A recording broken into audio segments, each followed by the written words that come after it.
Alright. Hey gamers, this is Hey, that's not what I say. Greetings gamers! This is Raz from Crush on Pixels. You may remember me from such videos as last week's video.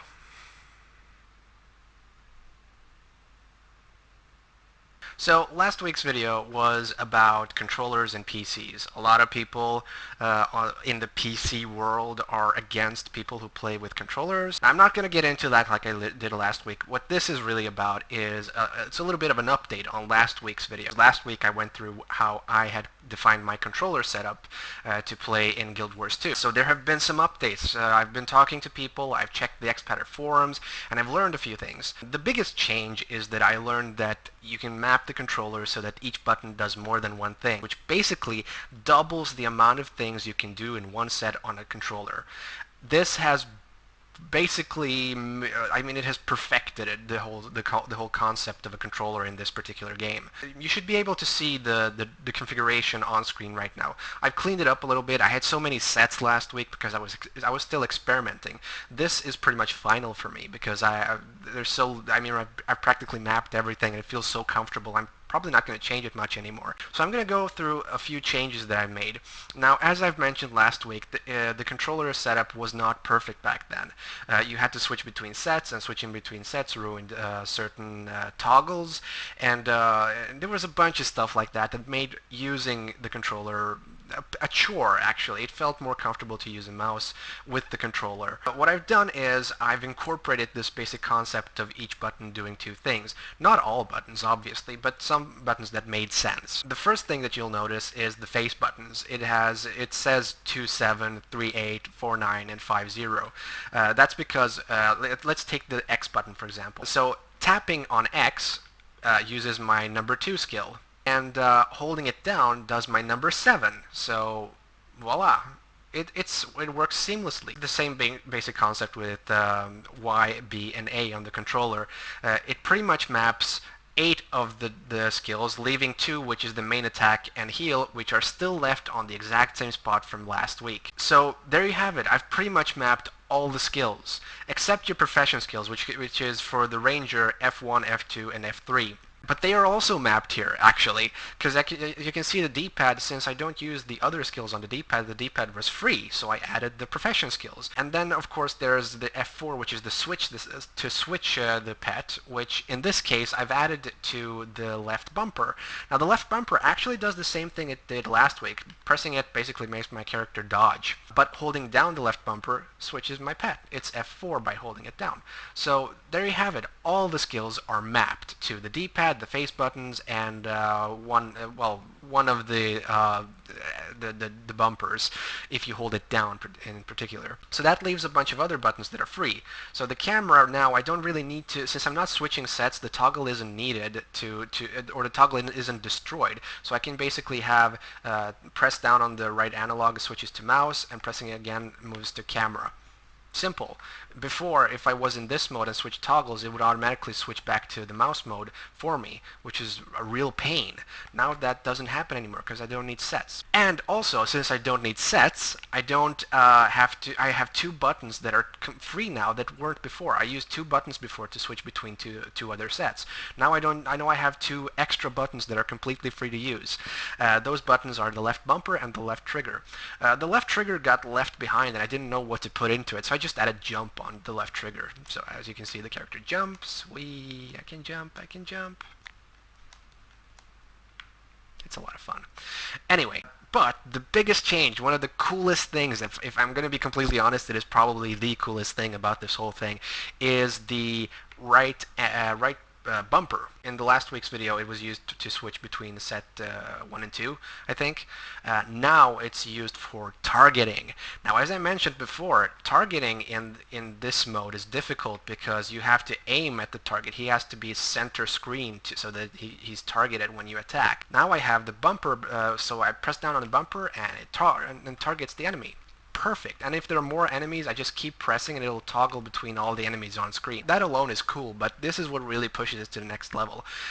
If you're in a huge combat with a bunch of players and a bunch of enemies, Sometimes some enemies will come up behind you, flank you, or just run up to you. And in those situations, you don't want to be like, if you panic, you might just be pressing it while you're trying to get the right one, and you might miss it, and you have to do another circle around and do it again. So what I've done is, if you hold down the button, it will automatically target the nearest enemy. How perfect is that? In a bad situation, you just hold it down and voila. So yeah, those are the biggest changes. The one other changes that I made was or the two other if you want to count the other button, but back and start buttons. They each do two things as well now. Tapping on the back button is basically click, so if I you go into mouse mode, but if I hold it down, I go to the map mode, which works really well as well. So what I do here basically is if I'm in map mode, since the mouse button no longer automatically toggles when I move it, I can just move the mouse as I want to on the screen to target specific waypoints, or if I can just press it down and move across the screen. And the start button, if I tap it, it's mapped to the F key, which is the use key. Holding it down uses escape, which is great for if you have stuff on your screen like dialog boxes or anything like that. Just hold down the start button and it'll press escape. Escape destroys the window or removes the window. So that's about it. Those are all the buttons that I've changed. Now, the one thing that I brought up last week was that enemies tend to flank you, and for that there was a specific button. I don't remember what it was mapped to last week, but basically it turned my character around. It was an about-faced move. The thing is, I can't use that anymore in this particular mode, because when I'm in camera mode, which is this, when the cursor isn't visible, that button doesn't work. I don't know why ArenaNet programmed it that way, but when I'm in this mode, pressing that button doesn't do anything. So yeah, it's not entirely perfect, but very close.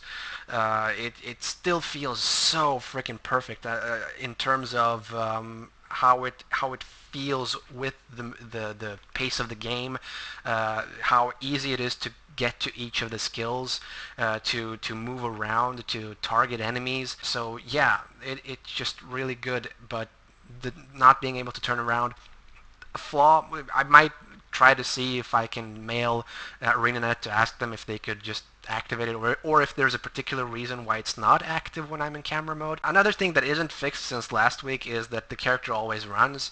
There is a button to go into walking mode. I have to press on the keyboard to activate it, but it would be nice that if I gently pushed on the left analog, it would walk until I pressed the analog all the way, then it would run.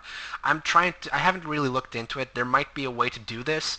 I might go into the Expatter forums and try to contact other users of the program who are more experienced in it. But it's not really a big deal, because this is very common in a lot of games where you basically run until you press a button, and a lot of people don't even press the button. I mean, why would you? It's better to run all the time.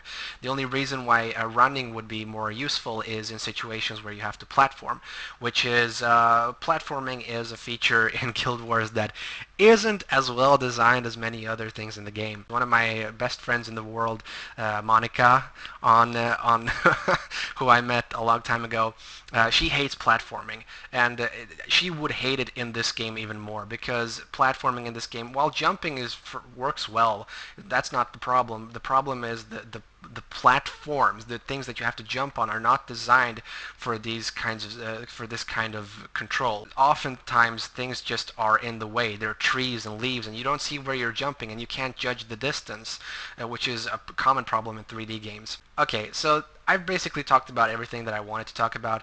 The controller, like I said, works seamlessly now. I prefer to use the controller as opposed to last week when I sort of flinched because I didn't want to. Every time I thought about switching between sets, it just made me go like, ugh. You know. Now, since I don't have to do that anymore, it feels so great. For people who use controllers for practical reasons, like myself, because I have a handicap and it's uncomfortable to use a keyboard for me. A controller feels a lot more natural for me and a lot more comfortable. So with that in mind, this setup has changed the way I look at the game. It feels it makes the game even more worthwhile to play than it did before. if you have any suggestions on even further improving, especially if the things that I mentioned, like the about face thing turning around and the walking thing, please leave a comment or send me a message on YouTube, Crush on Pixels. I would be very thankful, and I'd be more than happy to answer if you actually have something to say to me. Even if it's not about this, I like to talk to people, so just message me. So yeah, also don't forget to like and subscribe the video. Like the video and subscribe to the channel, and stay tuned for other videos, of course. I hope you enjoyed this one. I hope it was helpful. That was the whole point of it, to be helpful to other players who use controllers. And yeah, that's about it for me. Thank you for watching. I'll see you next time. This is Raz from Crush on Pixels saying goodbye.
Dude, this is a totally deep hole.